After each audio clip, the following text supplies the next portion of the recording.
गपूड़ी बहू। उमा जी की बहू पिंकी को गप्पे मारने की बहुत आदत थी। वो जब भी किसी के बारे में बातें करती तो बड़े बड़े गप्पे फेंका करती। आसपास के सब लोगों को पता था कि पिंकी बहुत बड़ी गपूड़ी बाज है।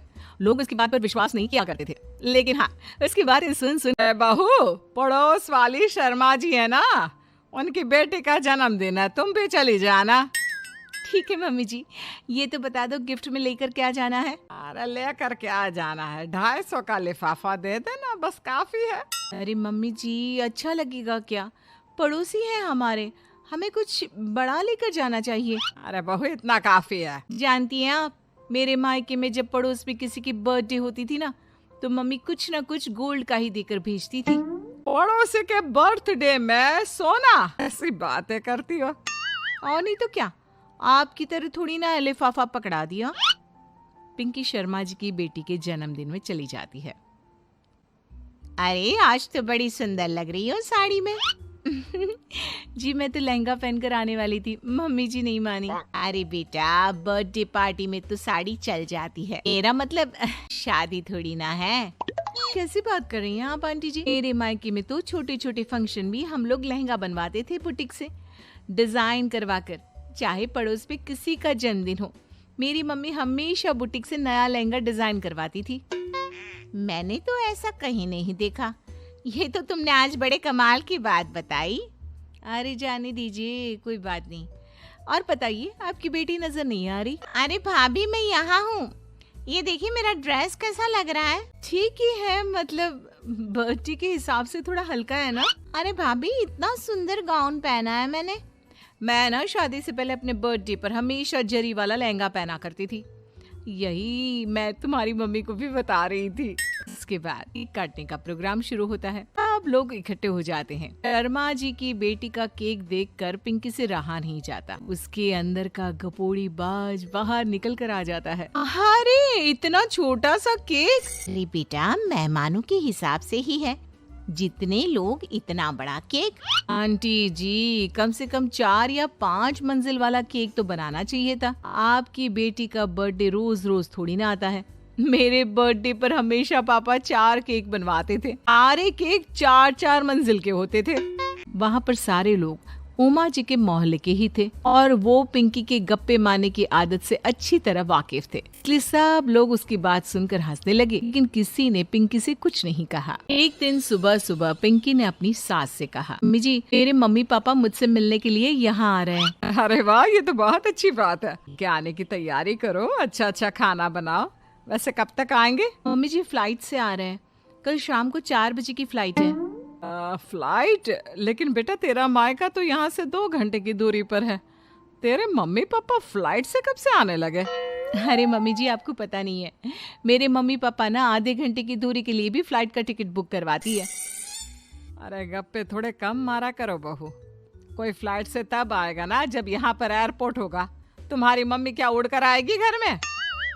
अरे हाँ मम्मी जी, मैं तो भूल ही गई थी। वो क्या ना, मेरे मम्मी पापा हमेशा फ्लाइट से ही ट्रैवल करते हैं, तो मेरे दिमाग से ही निकल गया था। अगले दिन पिंकी के मम्मी और पापा पिंकी से मिलने के लिए उसके घर आते हैं। आइए आइए जी, आपका बहुत बहुत स्वागत है। और समदन जी, हमारी बेटे की कोई शिकायत तो नहीं ना? ठीक से संभाल लिया है ना आपका घर? अरे मेरी बहू बहुत समझदार है, घर का काम बहुत अच्छे तरीके से करती है। बस थोड़ा ज्यादा बोलने की आदत है उसे, आपको परेशान करती होगी ना? उसकी थोड़ा ज्यादा नहीं, बहुत ज्यादा बोलने की आदत है। लेकिन कोई बात नहीं, आपकी बेटी दिल की बहुत अच्छी है, बस थोड़ा बोलती ही तो ज्यादा है। पिंकी बेटा, इधर आओ, देखो तुम्हारे मम्मी पापा आए हैं। तुमने इनके लिए खाना तो बना लिया ना? वो क्या है ना मम्मी जी, आपसे एक बात कहनी थी। हाँ बोलो बहू, क्या बात है? डरने की कोई जरूरत नहीं।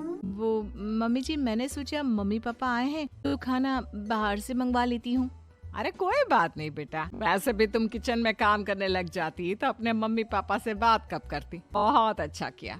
अब तुम अपने मम्मी पापा के साथ बैठकर आराम से बात करो, मैं अंदर जाती हूँ। शाम का वक्त जैसे ही दरवाजे की घंटी बजी, 3-4 लोग हाथों में खाने के बहुत सारे पैकेट लेकर उमा जी के घर पहुंच गए। अरे भाई, कौन है आप लोग? लगता है गलत पते पर आ गए। नहीं नहीं माँ जी, हम तो खाने का ऑर्डर डिलीवर करने आए हैं, यहीं से बुकिंग मिली थी। अरे नहीं नहीं, आपको कोई गलत फहमी हुई है। हमारे यहाँ तो 2 ही मेहमान आए हैं। आपके हाथ के पैकेट देखकर लगता है इसमें 50 लोगों का खाना है। माँ जी आपने सही समझा, खाना तो इसमें 50 लोगों का ही है, क्योंकि हमें ऑर्डर यहीं से 50 लोगों का मिला है। लेकिन इतना सारा खाना? ये मेरी बहू ने अपनी गप मारने की आदत के चलते ऐसा तो नहीं कर दिया। ये खाना आप रख लीजिए और हमें हमारे पैसे दे दीजिए। अच्छा, वैसे कितने का बिल बना है? ज्यादा नहीं, बस 10,000 दे दीजिए। उन लोगों की बात सुनकर उमा जी पिंकी को आवाज देकर वहाँ बुलाती है। जैसे ही पिंकी वहाँ आती है, खुश होते हुए उन लोगों को वहाँ पर खाना रखने के लिए कहती है। अरे इतना सारा खाना क्यों मंगवाया बहू? अरे मम्मी जी, मैंने आपको बताया तो था, मम्मी पापा आए हैं तो मैं खाना बाहर से मंगवा रही हूँ। ये बात सही है बेटा, लेकिन 2 लोगों के लिए 50 लोगों का खाना? अरे मम्मी जी, कुछ कम पड़ जाए तो अच्छे थोड़ी ना लगता है, और मेरे मायके में तो ऐसा ही होता है, एक्स्ट्रा खाना मंगवाते हैं हम लोग। भी पिंकी के मम्मी और पापा वहाँ पर आते हैं। बेटा, एक्स्ट्रा खाना मंगवाने का मतलब ये थोड़ी ना होता है कि 2 लोगों के खाने के लिए 50 लोगों का खाना मंगवा लो। और बेटा, तुम्हारी गप मारने की आदत के चलते 10,000 का बिल आया है। तुम्हें नहीं लगता ये गलत है? देखो बहू, बढ़ा चढ़ा कर बातें करना अपनी जगह, लेकिन इतनी बड़ी बड़ी फेंकना भी गलत है ना। पहली बात तो इतने सारे पैसे लगे, और दूसरी बात खाना वेस्ट होगा। आप लोग ठीक कहते हैं, मैं आज के बाद अपनी इस आदत को कंट्रोल करने की कोशिश करूंगी और अब से गप थोड़ी कम मारा करूंगी। पिंकी की बात सुनकर सब लोग हंसने लगे।